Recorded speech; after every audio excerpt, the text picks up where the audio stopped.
surrogate, Scott Bessent. Scott, that brilliant, blue-eyed hillbilly crushed a creep last night. And he also, I'm talking about J.D. Vance, he also, we're talking about accountability, held Kamala Harris accountable for what she and Joe Biden have intentionally done to the American people for nearly 4 years. Yeah, and David, I was so excited to see how well Senator Vance did in the debate last night. I know J.D. well, and I was glad America got to meet him and get to know him the way I do. He is smart, he is caring, he is a great family man, and he deeply cares about the direction of the country. So it was a fantastic evening for him. And, it was a bad evening for Harris Walz because, we could see what they have done to working class Americans. They always say, well, we're from the middle class. Our next 4 years is going to be helping the middle class. They've eviscerated the middle class, and Kamala Harris owns all of this, and she's running away from it as fast as she can.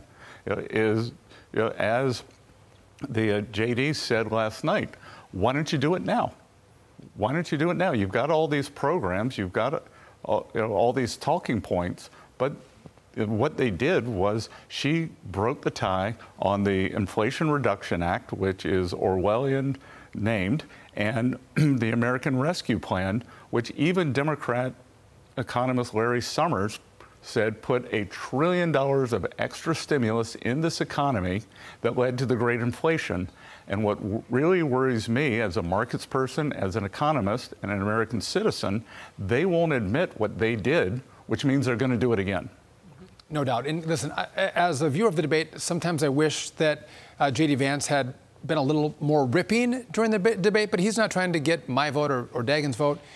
Those undecided voters, I think what he did in his tone last night and how measured he was, I think played really well for someone who wants to have confidence in the Trump team and go back to the 4 years of growth that we had under the Trump administration. But it's interesting that Tim Walz tried to come after the Donald Trump tax cuts and basically say these tax cuts only go to the wealthy. Well, the IRS data would disagree. I think we're going to put those up in a second. But if you make $50,000 to $74,000, you got a 13.2% tax cut. If you make more than $1 million, it was 5.8% of a tax cut. So the poor Americans got more than twice of a tax cut than richer Americans under the Trump cuts.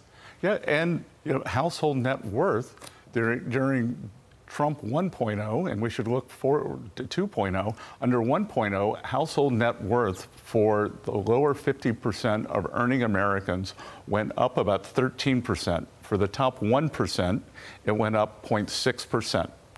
Under Harris and Biden, only the wealthy have done well.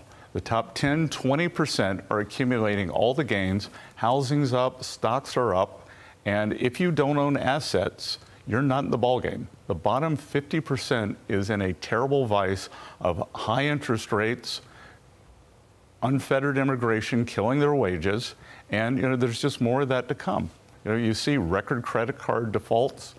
Since the series has been kept, you see auto loans going bad. At the same time, you see the upper 1%, 10% have never taken so many European vacations. So, right. Like crazy Uncle Tim last night just got it wrong. And just to put a button on it, Kamala Harris is the incumbent. And it doesn't have to be this way for working Americans, period. Exactly. And Donald Trump and J.D. are committed to that. J.D. talked about we can bring down climate change by reshoring jobs. Yeah. We can recreate great manufacturing jobs. J.D. was one of the first people, along with Donald Trump, to step forward and say, like, unfettered trade has not been perfect for working class Americans, and we've got to bring those jobs back to the U.S., give people dignity in their communities, a path to raising their families. And I think he really got that point across last night. To your point, free enterprise and limited government grow the middle class, which you saw in Trump 1.0, and the other policies of big government and these big regulations, almost socialism, rich do really well, middle class get crushed. Scott Bessent, always great to see you. Thanks for being with us. Good to see you. We had Stars and Stripes today. I like it. We're off to a great start on this Wednesday.